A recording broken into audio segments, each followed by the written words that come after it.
Banana.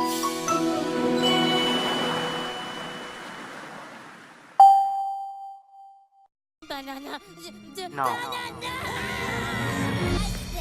No.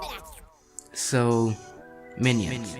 The little yellow bastards are everywhere, from Tic Tacs, plushies, bananas, backpacks, dog costumes, McDonald's adverts, knockoff Lego, fan art, kinky fanfiction, Facebook memes posted by ignorant mothers, every prize at an arcade now, and now in your very cinema for the 4th time. Is this a good thing? No. Well, some people think yes, but it's still no. Why? Well, look at all of the minions everywhere. You can't even use the word minion without a little yellow man with a varying number of eyes and little denim overalls popping into your head. Despicable Me is a good film. Despicable Me 2 isn't as good, but it's still passable as a movie. Minions, on the other hand, was one of the worst movies I've ever seen with my eyes. Not only that, but Minions are potentially really bad for someone who wants to make an intelligent children's movie like the Lego Movie or WALL-E. Studios are already forcing similar characters into their films based on the success of the little yellow guys. Minionism. This is what I like to call adding a bunch of little cute characters into your movie just so you can sell merchandise and make dumb kids and stupid people laugh. I don't mean adding one character that's cute and wacky just to sell merch, like Scrat or even the aliens from Toy Story, even though they serve the same purpose in the story. I'm talking about where there are tons of these characters in the film, that if a child buys a plush toy, you could easily pass that off as, hey, I own one of the characters from the movie. So it is way easier to market little plush toys of these characters than it is the 3 aliens from Toy Story or the 1 Scrat. In the film, you can tell that they're just used for scenes where children might get bored looking at bald, big-nosed Gru. Sure, that's fine in the first film. They're used sparingly. The next film, the focus has shifted away from Gru and more on the minions. The bad guys eventually being evil purple minions. These first 2 films are fine. The plot is driven by the characters with actual motivation, and the comedy outside of the minions actually works. It isn't forced. The Minions movie, on the other hand, has no plot, and is a good example of what happens when you make those characters the front of the movie. They can't carry a story, they can't carry any emotional weight, and can't carry comedy that doesn't seem forced. All the jokes that they make are either random noises, badly executed slapstick, visual humor that doesn't land all the time, or mispronouncing English words. Because why actually put effort in and try to make a movie when you know it'll get money because it's built on a franchise of literally the most recognizable characters in today's culture? They're like the Smurfs, and may I remind you, Smurfs came out the year after Despicable Me, and featured Smurfs exhibiting behavior more typical of the Minions. The Minions are also basically rabbits, but somehow worse. I have no clue how you can get worse than rabbits, but Illumination pulled it off. For the first 2 films the Minions were in, they were fine. They made sense. They had a purpose in parts of the story. And they were the first of their kind, or at least the first of their kind to the scale that they were at. Even though those first 2 movies are fine and have their flaws, they don't need their own spin-off film. The Minions movie is nothing more than a sad cash grab from Illumination, and they're setting a bad example for other companies. So, where else can you find Minion-esque characters outside of Despicable Me? And outside of everywhere, because they're everywhere at this point. It's really hard to go a day and not see a Minion of some form. You have to look at the kids' movies that followed the success of Despicable Me in 2010. Skipping 2011 because animation studios couldn't turn out a big movie in a year just to copy Despicable Me, 2012 had a collection of bad movies. We have Rise of the Guardians, The Lorax, also by Illumination, Madagascar 3, Europe's Most Wanted, Ice Age, Continental Drift, among others, and also the Oogie Loves and the Big Balloon Adventure. Why was Christopher Lloyd in that one? But despite all of the garbage, we got particularly spectacular films like Brave, Wreck-It Ralph, my personal favorite, Paranorman, The Pirates, Band of Misfits, and Frankenweenie, all of which don't deserve to be as good as they are. So which of these had aspects of Minionism? You can see it in Rise of the Guardians, a movie that had a really good premise, beautiful animation, and great characters. It was basically the Avengers, but with mythical people. This movie is one of the main reasons I made this video. The elves of Russian Santa are basically minions made to sell toys. They serve no purpose in the story other than to look cute, make kids laugh, and to sell toys. The Lorax was also made by Illumination. In 2011 they made Hop. That's pretty impressive that they can make an animated feature film in less than a year. The Lorax is based on Dr. Seuss's book of the same name. In this movie, we have the bears. The little bears that are everywhere and are made cute so they can sell toys. Man, I hope Comcast is getting that sweet, sweet merchandise money. And yes, Comcast owns Universal, which owns Illumination. They also own DreamWorks, but decide to stick with Illumination for animated movies or whatever. I mean, DreamWorks still makes movies, but not as much as Illumination does. Well, I wonder if that's because of money. I should look that up. I'll get back to you with the results. Moving on, 2013 gave us even more awful kids movies. The Smurfs 2 came out, and it was capitalizing on the success of Minions, like the first Smurfs film. The movie had the tagline, "Nice gets naughty." But the Smurfs have always been nice. You know who aren't nice? Minions. We got Frozen, which is alright, but Olaf was just there to sell merchandise and to keep kids from wandering about the theater. You know, like a minion.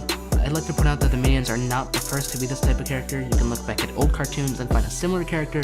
The reason I'm citing Minions is because they're the most successful attempt at that type of character, and also because Minions are everywhere. Fun fact, Despicable Me 2 also came out in 2013. It was okay. 2014 was a really good year for kids movies. The Lego Movie, The Box Trolls, How to Train Your Dragon 2, Big Hero 6, Into the Woods, and Rio 2 came out that year. But then we got 2015. So many bad movies came out that year. Not only did it have Goosebumps and The Good Dinosaur, but it also had the pinnacle of Illumination Entertainment. Talking about the movie Minions, the biggest cash grab in the history of cash grabs. It's revolved, as you know, around our favorite stuffed toys, books, stickers, company mascots, Universal rides, mobile game characters, futuristic hub characters, and YouTube fetish cartoons. The Minions. Minions have frankly gotten me worried about films recently. I was super worried that Baby Groot and Guardians of the Galaxy Volume 2 would only be used for merchandise purposes and be just the whole film. Thank God it wasn't, and Baby Groot was an actually good addition. The Minions, on the other hand, seem to actually take away from the movie. How much better would Minions be if you replaced the three main characters with human children and not tied it with Despicable Me? It would be a much more interesting film. I'm sure you're saying, oh boy, he really likes hammering that point of cash grabs into the ground. Maybe other movies weren't trying to copy Minions, maybe. And I know that could be the case. But it's obvious that studios are trying to get as much money as possible by copying the successes of other studios. Other studios are copying Disney and making a plethora of shared universes.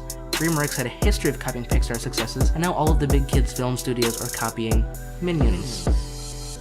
Studios would just make their own dumb, random, and unfunny kids movies with cute characters because there's a ton of money in that. Why actually take risks and make an intelligent kids movie? Why put effort in if you know kids will watch it and buy toys anyway? And I'm not saying Illumination is better because they perfected the Minions first. They started the Minionism trend, or at least made it the most mainstream it can be. Not only did they smash the box office, they're smashing mobile game sales and ultra smashing their merchandise sales. They're getting a lot of money. Oh hey, those results came back in. Oh no. They put the least amount of money into their movies. And no, I'm not saying that like they're an independent animation company. They're owned by Universal, which is in turn owned by Comcast. DreamWorks, also owned by Universal, puts a lot of money into their films. 2010's How to Train Your Dragon cost $165 million. Hell, even The Boss Baby cost $125 million. How much did Minions cost? $74 million, roughly half of what the other ones cost. It made back $1.2 billion US. 1,622% more than the budget. Inside Out of that same year, this time by Disney Pixar, cost $175 million. Universal spent 42% of Disney's budget on their big animated feature. Not only that, but this big animated feature would have made money anyway, considering it is the Minion movie. How else do you think Illumination comes out with a film once a year, or even twice a year? Most animated films cost around $150 million. Illumination hasn't even exceeded $100 million. Hop cost $63 million and made back $184 million. The Lorax cost $70 million and made back $349 million. Despicable Me 2 cost $76 million and made back $971 million. The Secret Life of Pets cost $75 million, made back $876 million. Sing cost $75 million and made back $632 million. Hell, the original Despicable Me cost $69 million and made $543 million in the box office. On average, Illumination spends $71.7 million in each film and makes an average $679.3 million in the box office. That's 947% of the budget made back on the film. So, this might not be a bad thing. Why are the movies so cheap to make? An article about the head of Despicable Me can tell you. It says, and I quote, "Very few management layers, clear decision making, short shortening the length time you spend developing a movie, it can be done. Christopher Melandri said, hiring vocal talent with less star power and keeping investment in animation technology to a minimum also helps keep the cost down. Which is downright not a good practice for making art. The voice actor thing is fine. It's good that relatively unknown actors are getting more work, but keeping animation technology to a minimum isn't very good. It makes all the movies look basically the same. Sure, it's a good business practice, but it screams cheap cash grab more than anything. They can just churn out movies for cheap with minimal effort, and of course, Universal is going to fund them and not a better animation studio like DreamWorks. And sure, some great films are made with a constrained budget, like Logan or Deadpool, so why should the budget be an issue? It's a big issue once you realize the laziness of the animation and story, which, assuming is because of the budget constraints on the writers and animators. Look at this scene from Minions.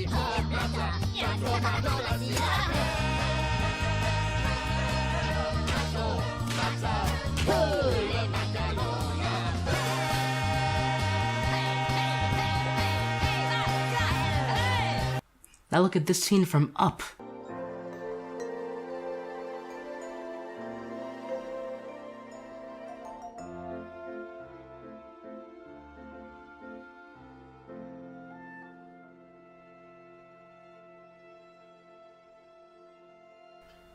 You can tell which one has better animation and writing. You can see the same background character models countless times in Illumination films, as well as animation with very little movement from the Minions. It's an excuse to be lazy. Minions was a low-effort film to follow a franchise built on 2 entertaining films that captivated a whole generation of children, and instead of the low-effort backfiring on Illumination, they profit off it immensely. What does this have to do with Minionism as a whole? Illumination Entertainment started the trend, and not only proves that there's a big market for those types of characters by exploiting children for money, it shows that it pays the bills to be lazy when making animated films. Minionism is a gross epidemic in the realm of children's movies, and the sooner we move away from the studio-driven agenda and focus more on artistic vision, we'll have less Minions and more WALL-E and other intelligent children's movies. Also, there's Minion fidget spinners. Stop putting Minions in everything. They're over here, over there, over here again, up, down, around, forwards, backwards, everywhere you look. Make them go away, please. So if you're making a kids movie or any movie, take risks. Make a smart movie, put effort into it. Don't follow trends just to get money, because taking no risks is the riskiest thing of all. Goodbye and have a nice day. Happy birthday, dear Dan! Happy birthday to you!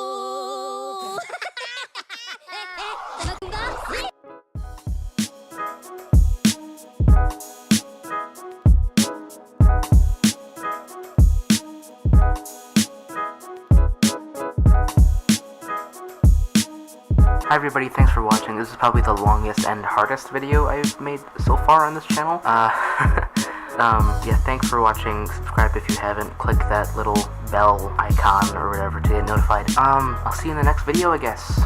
Go watch The Circle of Me 3. Go watch Baby Driver. That's about it. Bye.